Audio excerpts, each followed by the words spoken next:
Demon Slayer has its peaks, but where there are highs, there are lows. I reread the whole Demon Slayer manga to find those moments in the story that will just make you mad. Like Muzan's nemesis, Ubuyashiki. He's actually a bit insane. Remember how he, his wife, and his kids were ready to commit to dying just to get a gotcha moment on Muzan? We're talking about it, chapter 138. They knew what was going to happen, and yet they were still just playing in the courtyard. Muzan is able to sense things, but he doesn't sense any fear or anxiety in them either. The more you think about it, the more messed up it feels. Those girls were literally forced to play ball happily while knowing their impending doom.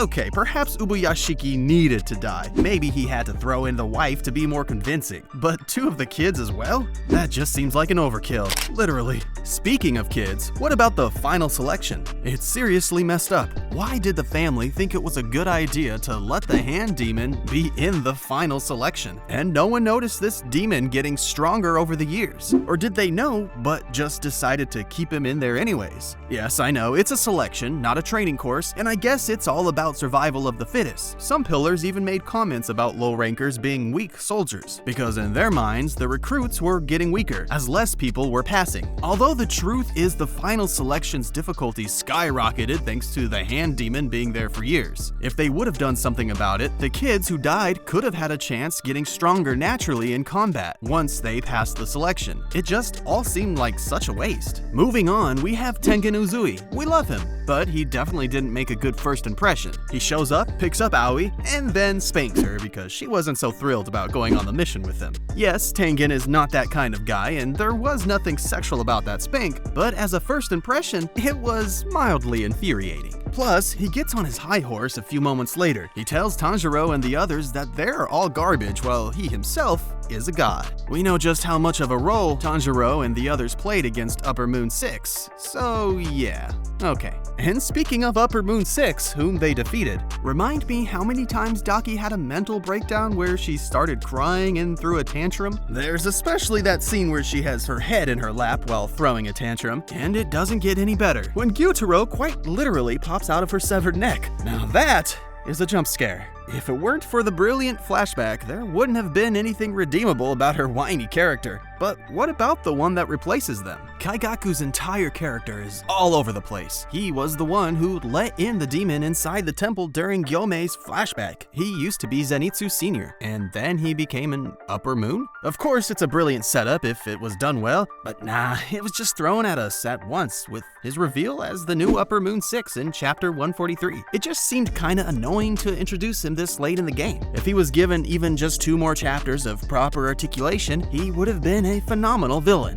It would have been also cool to place him against Gyomei, or at least have some sort of interaction once he became a demon, given he was the one who led to his downfall. But he died as quickly as he appeared. Then there's our beloved Thunder Grandpa. When he learned about how his student Kaigaku became a demon, he committed seppuku, which means he killed himself. Unfortunately, his death was slow and agonizing since no one could cut off his head while he bled out slowly. This paints out the harsh reality of how honor works. Even Yoriichi was going to have to commit seppuku because his brother turned to the dark side if it weren't for the Ubuyashiki head standing up for him. However, in our former Thunder Hashira's case, it just makes you mad, doesn't it? He traditionally committed seppuku all alone without having anyone to ease his suffering just because Thunder Breathers produced a demon, which wasn't even his fault. But this is honestly nothing compared to the last moment on our list. Let's talk some more about Zenitsu for a second. I know what you're thinking. We're going to talk about all the times he obnoxiously proposed to girls. But no, that's not what we're going to talk about. For the entire series, Zenitsu's character premise is that he's a coward but ridiculously powerful when he's sleep fighting. When he found out his Thunder Grandpa died, really the only family he ever had, the shock got to him. He finally manages to fight an opponent, epically, and awake.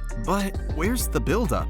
Where's the explanation? Come on, we waited the whole story for his glow-up and he suddenly just arrives to the battle scene, changed, awakened, and ready to go. I feel like we could have squeezed a lot more out of this moment. More on his internal monologue, what happened to him after he got the news. I'm mad because it could have been one of the best moments in the series.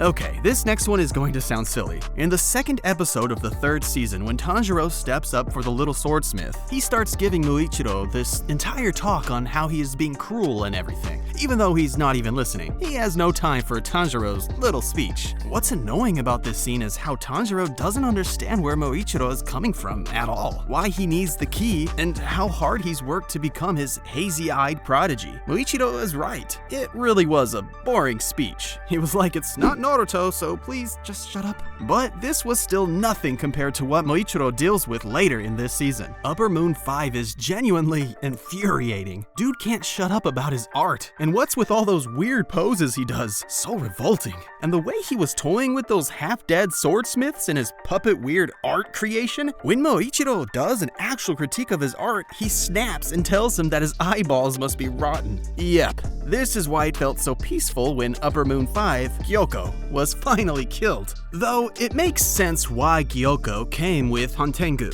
Both are absolutely insufferable. There's nothing remotely redeemable about either of them. But at least Gyoko doesn't get a stupid flashback. Hantengu is way worse. We see him in his flashback pathetically putting the blame for his useless self to anything but himself. Even back as a human, he committed multiple felonies and yet still always saw himself as a victim. He even killed the magistrate who sentenced him. Just garbage both as a human and as a demon. Muzan should have given him the lower moon treatment, seriously. Speaking of Muzan, remember the 10th episode of season 1 when Susamuru tries to say Muzan's last name? Well, demonic arms rupture out of her mouth and body, and they brutally destroy her. Like, come on, it's always Muzan doing the truly gruesome stuff on his own subjects. And his own subjects aren't the only ones who'd get this special treatment. Remember that one scene from episode 8 of the first season, when Muzan just straight up fingered a random girl's head? There's something eerily creepy about watching someone so casually penetrate someone's head with his finger. And after that, he proceeds to give her a constant flow of his blood. Her body is unable to withstand such a rapid transformation. Her cells are destroyed. She turns dark, purpley, before imploding. This is why you shouldn't watch Demon Slayer while having a meal. Anything can happen on the screen, and it will definitely ruin your palate.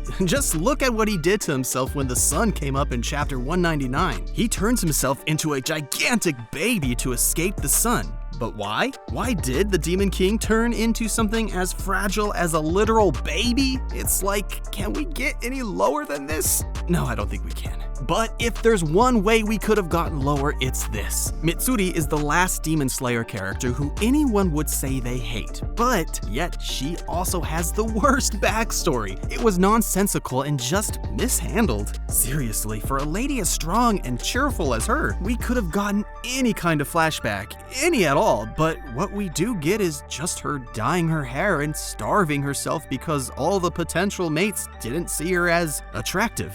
Again, Mitsuri being a hopeless romantic is part of her charm. However, her backstory was done badly. And with Mitsuri, there needs to be Obanai. I don't know about you guys, but out of all the Pillar's backstories, my favorite one is Obanai's. He was born into a family of only women, the first male in 370 years. We learn why he grew up in a cage, why his mouth is covered the whole time. Man, it's such an interesting one. I only wish they spent more time on it instead of hastily fitting in a few panels in between one of the most epic fights against Kokoshibo, seemingly to get it over with. His backstory setting also reminded me a bit of Luffy in the Amazon Lily arc. All women, snakes, but just way darker. I just hope when it's time for his backstory to be animated, they would give it the airtime it deserves.